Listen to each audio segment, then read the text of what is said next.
Today, I'm sharing with you the summary of a book that doesn't just teach you how to change your life. It forces you to question everything you thought was true about yourself. And if you're ready for it, this book will free your mind in a way nothing else ever has. You already know, I don't make book summaries just to make content. I make summaries of the books that change lives. Books that have changed my life. Because I truly believe a single book can change your entire future. And today's book, it's not just different. It's dangerous. Because once you listen to this, you can never see your life the same way again. You can never hide behind your past. You can never say, I can't change. You'll learn that. It's not your trauma, not your parents, not your school, not your failure. That's stopping you. It's the story you keep telling yourself. And this book, The Courage to Be Disliked, will teach you how to finally stop. You will learn how to break free from your past, how to stop being controlled by what others think, how to become emotionally free, and how to finally take back control of your life. This is not just a summary. This is your next breakthrough. And yes, this video will also help improve your English listening, your understanding, and your confidence. But more importantly, it will transform how you think. So now, let's begin. Night 1. Deny trauma. People can change. The past does not matter. The first chapter begins with something shocking. A young man walks into a room to meet a philosopher.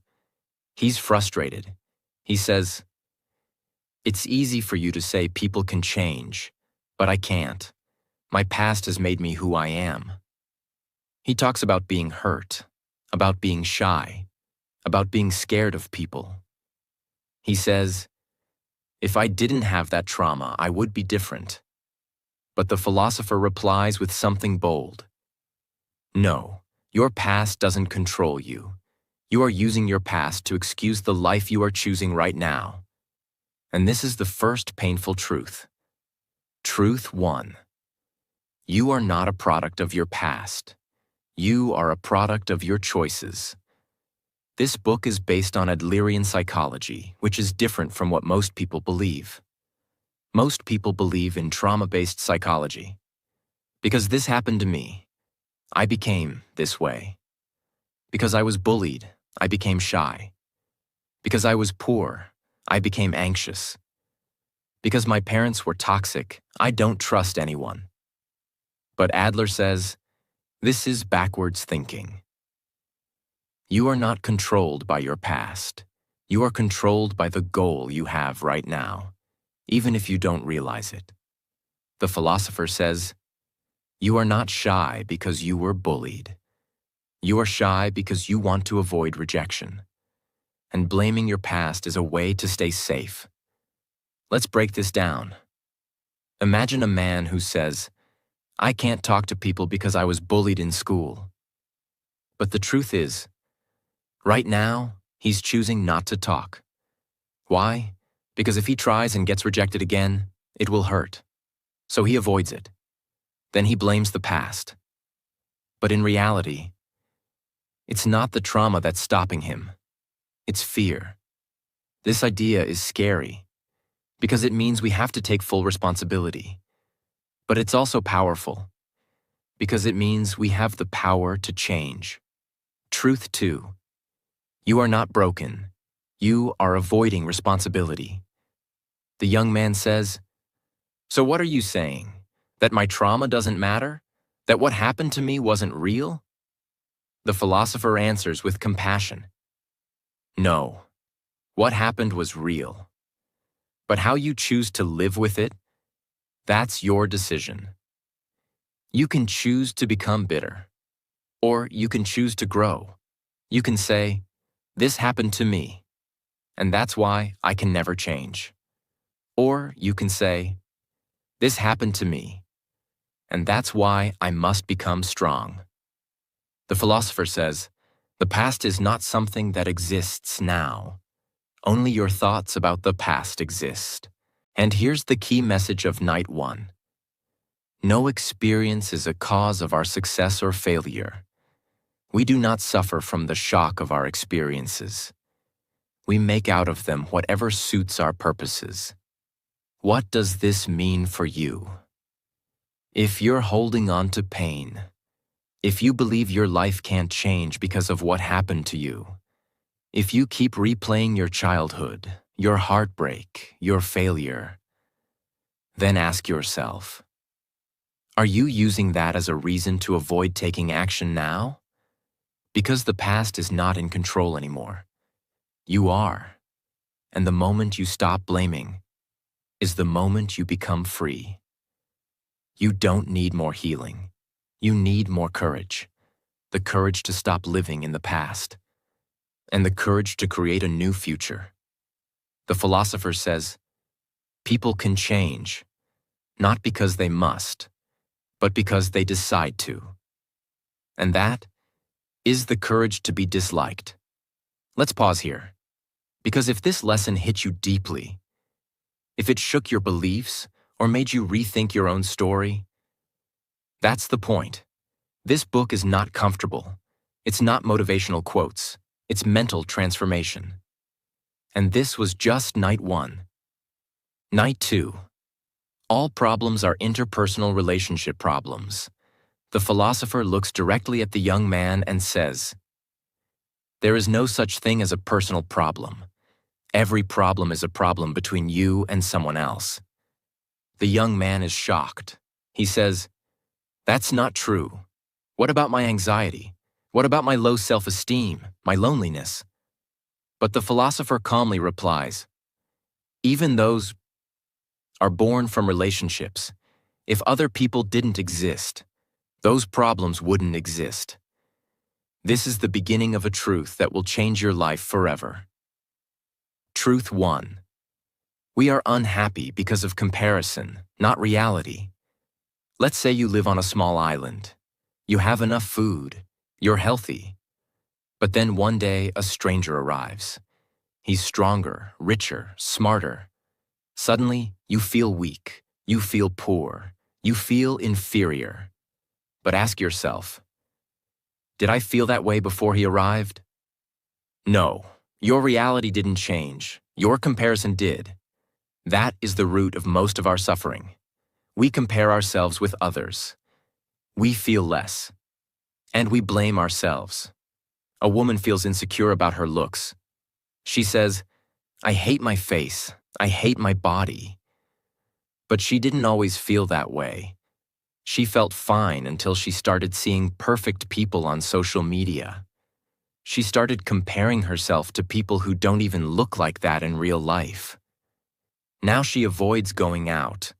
She thinks she's ugly. She feels worthless. But here's the truth. The problem is not her face. The problem is her fear of being judged by others. The real problem is interpersonal. Truth 2. Inferiority is not given to you. You create it. We all feel less than at some point, less attractive, less smart, less successful. But Adlerian psychology teaches, inferiority is not something others give you. It's something you create inside yourself, based on who you decide to compare yourself to. The young man says, so are you saying I should just stop comparing myself? The philosopher answers, yes, because you don't need to be anyone else. Your value is not based on how high you climb. Your value is based on how far you've come, from your own starting point. 2 students fail a math test. One says, I'm stupid. Everyone else passed. I'm not good enough. The other says, I failed. But I was better than last time. I'll do better again. One compares with others. The other compares with his own growth. Which one will keep going? Which one will become stronger? This is the key difference between a life of anxiety and a life of peace. Truth 3. Self-hate is the desire to be loved. The philosopher says something even more painful. Even when you say you hate yourself, it is because you want someone to love you. When someone says, "I'm such a loser. Nobody cares about me. I'm just useless," it sounds like they're hurting themselves. But deep down, what they're hoping is that someone will say, "No, you're not. You're amazing." It's a secret way of asking for love. But here's the danger. If you keep waiting for others to fix your self-worth, you will always be weak, because your confidence will depend on their opinion. And the more you try to be liked, the more afraid you become of being disliked. Truth 4. The desire to be special is a trap. We are raised to believe you must be better than others. You must win. You must stand out. You must succeed or be forgotten. But this creates a dangerous mindset. If I'm not special, I am worthless. And this is where depression, anxiety, and jealousy are born. The philosopher says, the need to be special is actually a need to feel superior. And superiority always needs someone to be inferior. This means you can never truly celebrate others' success. You'll secretly feel angry when others win. You will never feel enough. But here's the solution. The answer: be ordinary and be happy. This is the boldest advice in the book. Don't try to be special. Just try to be yourself. Being normal is not failure. It is freedom. You don't need to be better than anyone. You just need to be you, without fear. And that takes real courage. Because when you stop trying to impress people, some people won't like you. Some people will reject you. Some people will ignore you. But that's okay.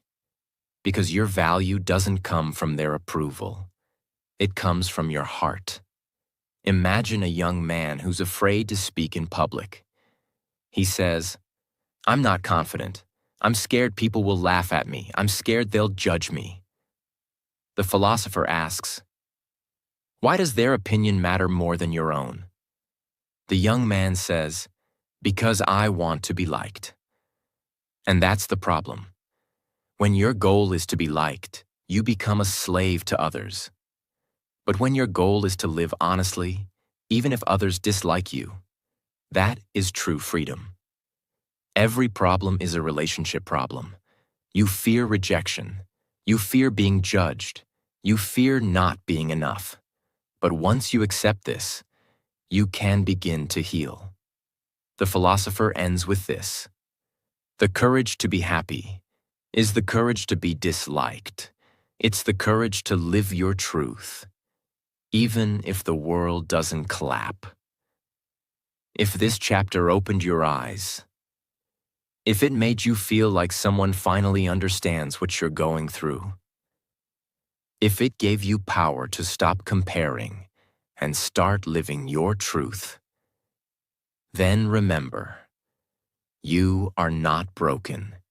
You are just caught in the fear of being judged. And once you let that go, you are free. This was just night 2. Night 3. Discard other people's tasks. You are not living to satisfy the expectations of others. The young man is angry now. He says, it's easy for you to talk about happiness and courage. But in the real world, we don't live alone. We have parents, friends, teachers, bosses, people who expect things from us. If we ignore them, they'll hate us. If we live our own life, we'll hurt people. The philosopher listens calmly, and then he replies with one of the deepest lessons in this book. You're suffering because you are doing things that are not your task. This is called task separation, and it's the secret to emotional freedom. Let me explain it in the deepest, clearest, and most powerful way possible. Truth 1. Most of your anxiety comes from doing things that are not your responsibility. Think about this. You're scared of failing in school because your parents will be disappointed. You keep saying yes to things you don't want to do because you're afraid your friends will get upset. You hide your real thoughts because you want people to like you. You follow a career you don't love because society expects it. Now stop and ask yourself, whose task am I doing? Because here's the powerful realization. It's not your job to live someone else's life, and it's not their job to control yours. This is the root of suffering. You are carrying other people's emotional baggage, and it's time to let it go. There's a girl who loves painting. She feels alive when she paints. It's her passion, her purpose, her gift. But her father says, "You can't become an artist. That's not a real job. You'll fail." Now she's torn. If she chooses art, she'll disappoint her father. If she chooses safety, she'll disappoint herself. So what does she do? She gives up her dream. She goes to medical school. Years later, she's successful, but empty. She cries in the shower. She feels numb. She lost herself. Why? Because she carried her father's expectations and never asked, whose life am I living? That is the core question of Night 3. Truth 2. You must separate your task from theirs. The philosopher explains. A task is any responsibility where the result affects a specific person. Studying is your task, but whether your parents are proud is their task. Expressing love is your task, but whether the other person loves you back is their task. Being honest is your task, but whether others accept you is their task. And when you mix these up, you become emotionally trapped. Here's what happens. You stop doing what's right for you. You live in fear of rejection. You try to control how others feel, and that leads to exhaustion, depression, anxiety, and anger. Imagine a boy in class. He has a great idea, but he doesn't raise his hand. Why? He thinks, what if people laugh? What if I'm wrong? Now here's the truth. Raising his hand equals his task. How others respond? Not his task. But he forgets that. He believes he must control their reaction. And so, he stays silent. He loses his voice. He loses his courage. And worst of all, he loses his freedom. Now multiply this behavior over years. He doesn't speak in meetings. He doesn't ask for what he needs. He doesn't say no to what he hates. He becomes invisible, all because he never learned to separate tasks. Truth 3. When you interfere in other people's tasks, you lose your own life. The philosopher says, if you try to live someone else's life, no one will live yours. You were given this one life, your own task. But if you keep worrying about what your parents think, what society expects, how your friends will judge you, then you're not living your life anymore. You're living a story someone else wrote for you. A story where you're never enough. A story where you're always scared. A story where you can't breathe. But once you realize this truth, you can start rewriting your story. Here are 5 real situations, and how to handle them using the power of Night 3. 1. When your parents pressure you to do something you don't want, ask, whose life will be affected by this decision? Your task. Choose the life you want. Their task. Deal with their feelings. You can be kind, but you don't need to be obedient. 2. When someone criticizes your dream, ask, am I living for their approval? Your task, stay true to your vision. Their task, choose whether to support or not. Their opinion doesn't define your direction. 3. When you feel guilty for saying no, ask, is this something I must do? Your task, honor your time and energy. Their task, handle their reaction. You don't owe anyone constant access to your life. 4. When someone doesn't love you back, ask, can I control how they feel? Your task, love genuinely. Their task, love or not, that's on them. Real love has no control. 5. When you're afraid to express your truth, ask, is the truth more important than being liked? Your task, speak with honesty. Their task, choose how to react. You can't be free if you're always fake. Truth 4. Freedom doesn't come from being accepted.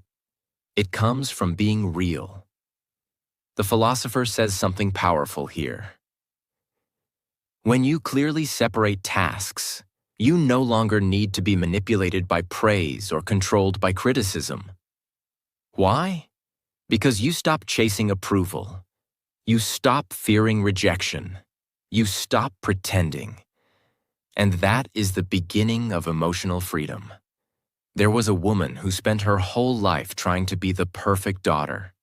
She studied what her parents wanted. She married who they approved. She lived close to them, took care of them, smiled every day. But inside, she was tired, angry, dead. One day she read this book. She finally asked herself, what's my task and what's theirs? And in that moment, she stopped apologizing. She left the marriage. She moved to another city. She opened her own business. Her parents were angry. The community gossiped. But she was finally alive. She didn't become selfish. She became free. That is what task separation gives you. You are responsible for your actions, your honesty, your effort, your life, but you are not responsible for how others feel about it. The courage to be disliked means you live your truth. You speak with love, but not fear. You stop begging for approval. You do your task, and let others do theirs. That is when peace enters your heart. Night 4. Where the center of the world is. You are not the center of the world, but you are a part of it. And that's beautiful. The young man is frustrated again. He says, if I separate tasks like you said, if I stop living for others and just focus on myself, won't I become cold, selfish, and alone? Don't we all need praise, support, and community to be happy?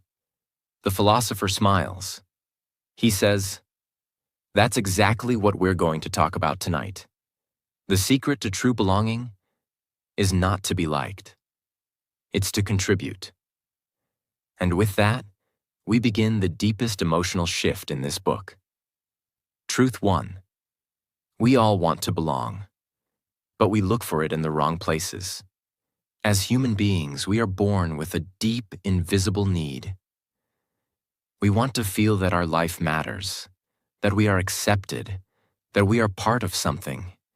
But instead of seeking connection, we seek validation. We try to be better than others so they'll respect us. We post on social media so people will like us. We hide our pain so people won't judge us. We change our personality depending on who we're with. And the worst part?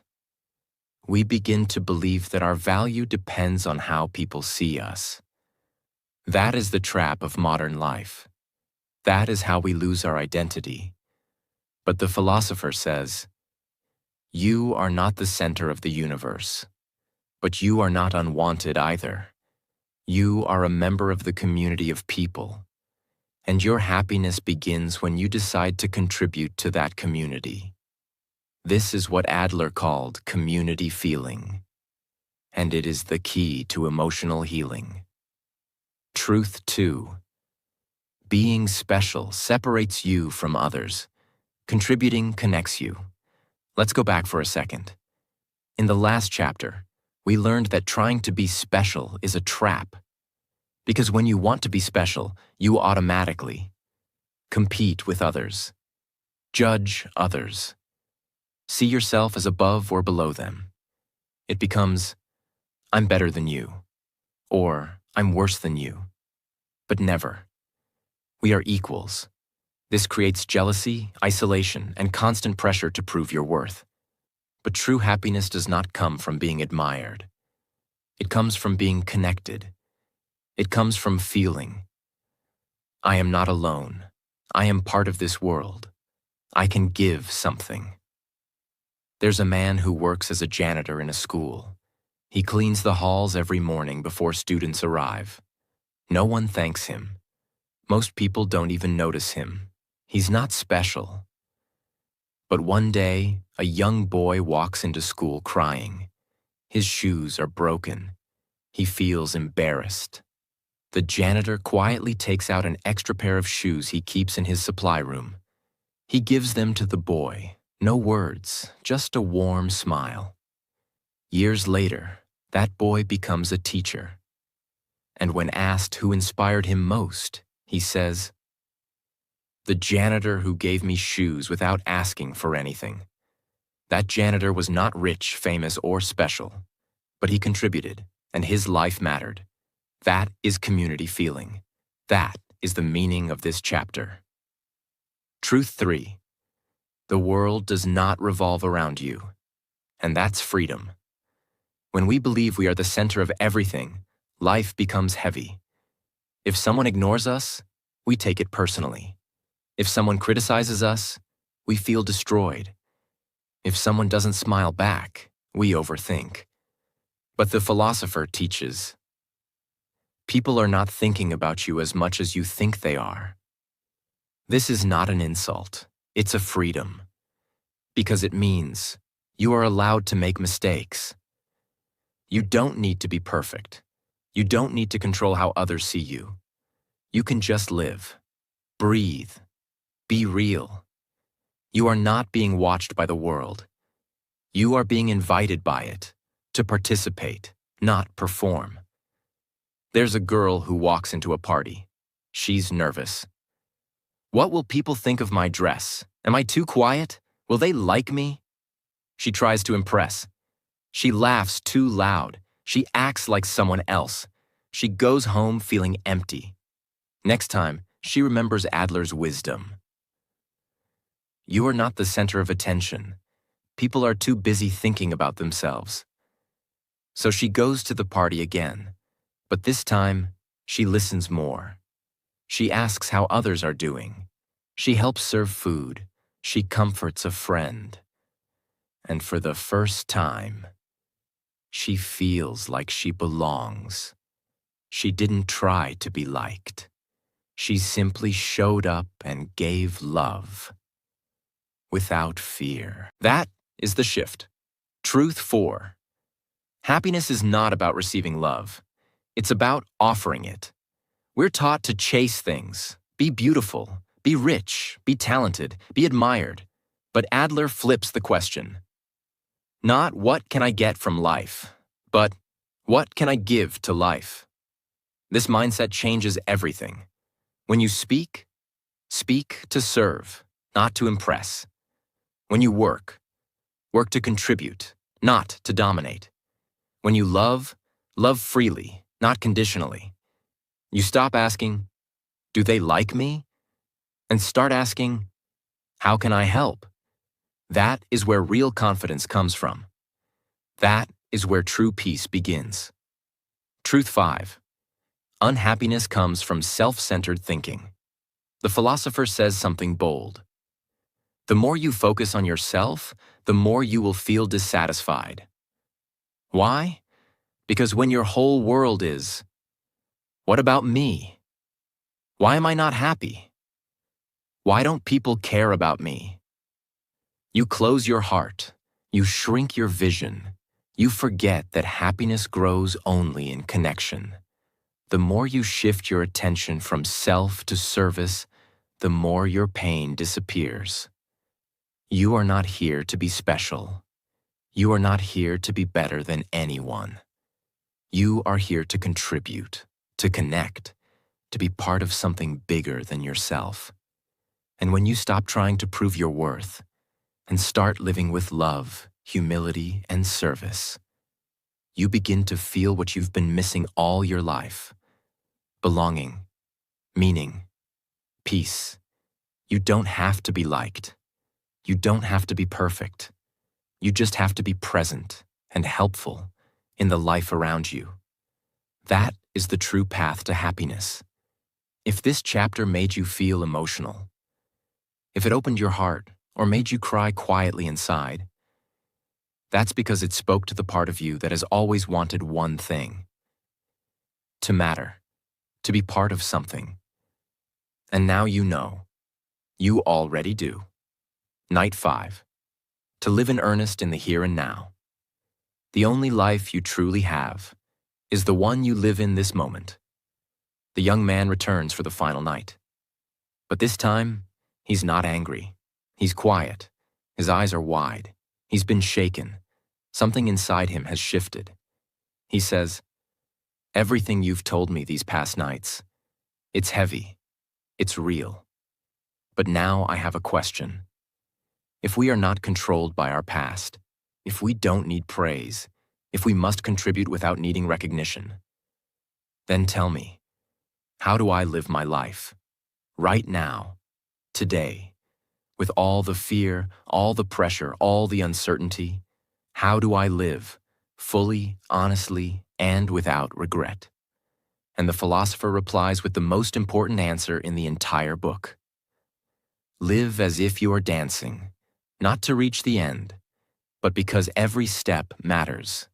And that is where Night 5 begins. Truth 1. The goal of life is not to reach a destination. It's to dance through the journey. Most people think life is like climbing a mountain. Study hard to get a degree. Work hard to earn money. Get married to be complete. Work harder to feel successful. Keep going until you retire. Then finally, you can be happy. But this idea is dangerous because it means happiness is somewhere far away. You can't rest. You can't enjoy. You have to keep climbing. And then one day, you look back and realize you spent your whole life preparing to live, but you never actually lived. That is the pain of modern life. There was a man who spent 40 years working at a job he didn't love. He told himself, "I'm doing this for my children, for retirement, for the future." He woke up early, came home tired, missed his child's birthday, postponed his vacation, suppressed his dreams. At 65, he finally retired. But his body was tired. His wife was sick. His child had grown up without him. He sat on the porch and said, "Where did it all go?" He climbed a mountain for decades and forgot to dance along the way. That is what this chapter saves you from. Truth 2. Life happens only in the present. The philosopher says something deeply true. The past does not exist. The future does not exist. The only reality is now, and the only life you can live is now. But what do most of us do? We regret the past. I shouldn't have said that. I ruined everything. We fear the future. What if I fail? What if I'm alone? We miss the moment. I'll be happy when... And so we suffer. In two places that don't even exist, the past and the future. But peace only lives in this moment. There was a girl walking on the beach. The sunset was beautiful. The waves were singing. The breeze was soft. But her mind was screaming, "What if I fail the exam? Why did he stop texting me? I'm not good enough. I'll never be happy." She was physically present, but mentally elsewhere. So the sunset passed. The moment ended, and she felt nothing. This is how we miss life. Not because life isn't beautiful, but because we're not there to feel it. The book teaches us, happiness is not something you chase. It's something you notice in the moment you are in. Truth. 3. Live in the moment, not for the moment. Some people here live in the now and think it means party, escape. Don't care about the future. But that's not what Adler is saying. He's saying, live in the present, with responsibility, with love, with awareness, not to escape life, but to experience it fully, one moment at a time. It's not about distraction. It's about attention. Pay attention to the person in front of you, the words you speak, the food you eat, the sky above you, the work you do, the heart that beats inside you right now. Because if you keep waiting for a big moment, you'll miss the millions of small ones that make up your life. A boy struggling with anxiety went to a monk for help. He said, "My mind is always racing. I can't stop worrying." The monk said, "For the next week, I want you to do one thing. Brush your teeth with full awareness. Don't think about anything else. Just feel the brush, smell the toothpaste, hear the water." The boy laughed. "That's it?" But he tried it.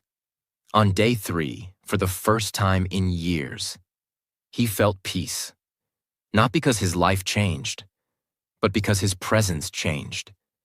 That is the power of mindful living. Truth 4. You don't need to be someone special to live a special life.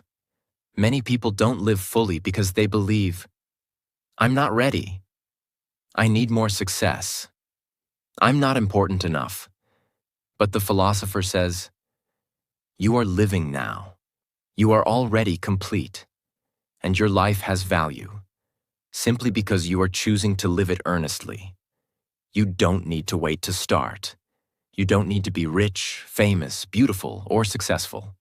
All you need to do is to show up for your own life, with full presence, full heart, and full courage. Truth 5. Live as if you're being watched by no one, but living for everyone. The philosopher ends with a story. A man walks into a garden alone. He sees a dying tree. He waters it quietly. No one sees him. No one praises him. But he smiles, because he knows he did the right thing. That's what it means to live with courage. Not for applause, but for contribution. So ask yourself, can I live today? Not to prove anything, but just to be fully alive? Can I love someone? Not to get love, but just to give it? Can I do my work, not for status, but because it matters? That is the path to joy. Truth 6. You can start over every morning. The philosopher tells the young man, you do not need to carry yesterday into today. You do not need to wait until next year.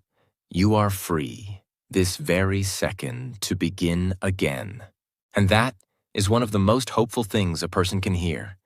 Because no matter your past, no matter your pain, no matter your age or failures or fears, you can say, today, I begin again. Today, I will live with courage. Today, I will be present, honest, and free. And that's enough. There was a woman who lost everything. Her husband died. Her business failed. Her children stopped calling. She sat in her small apartment and cried every night. But one morning she opened a window. The light touched her skin. The air smelled like rain. And she whispered, I'm still here.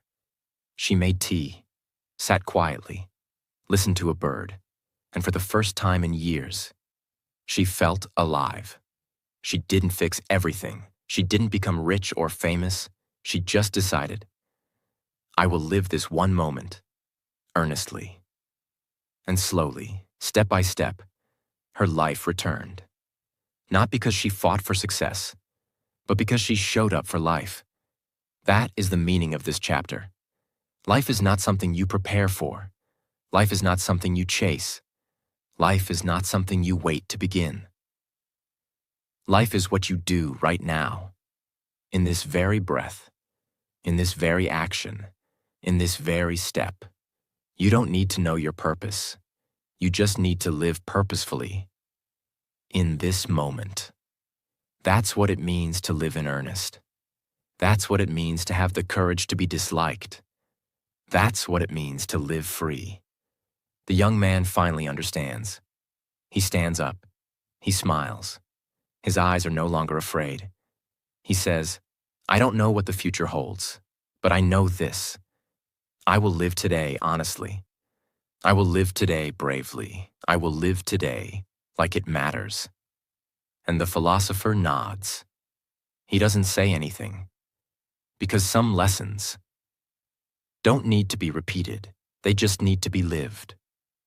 This is not just the end of a summary. This is the beginning of your new life. If you've come this far, if you felt the pain, the hope, the truth in these words, then promise yourself this. Don't wait to be liked. Don't hide behind your past. Don't live for applause. Don't wait for the perfect future. Just begin. Here. Now with courage, with honesty, with presence. Because that's the only life that truly belongs to you. So now you've heard it all. 5 nights. 5 conversations. 5 truths that have the power to change your entire life. Not tomorrow. Not next year. But starting today. And maybe this summary made you cry a little. Maybe it made you think about the people you've been trying to impress, or the past you've been carrying like a heavy bag on your back. Maybe for the first time you realized you don't need to be perfect. You don't need to be special. You don't need to be liked by everyone. You just need to live with honesty, with courage, and with presence. Because life is not waiting for you at the top of some mountain. Life is happening right now. In the way you smile at a stranger. In the way you forgive yourself for yesterday. In the way you stop and notice the sky above you. You don't need permission to begin again. You already have it. And if this book has taught us anything, it's this. You are free. You are enough. And you are allowed to live your truth, even if the world doesn't understand it. You don't need to chase approval. You don't need to be fearless. You just need to have the courage to be disliked and still keep going. If this summary touched your heart, if even one moment made you see life a little differently, then don't keep it to yourself. Share it, rewatch it, live it. And remember, this video wasn't just a summary, it was a mirror. A mirror showing you the strongest, most peaceful, most honest version of yourself. The version that's been waiting for you to wake up and say, I am no longer afraid. I choose to live, right here, right now. Thank you for being here. Thank you for listening with your whole heart. And thank you for having the courage to become free.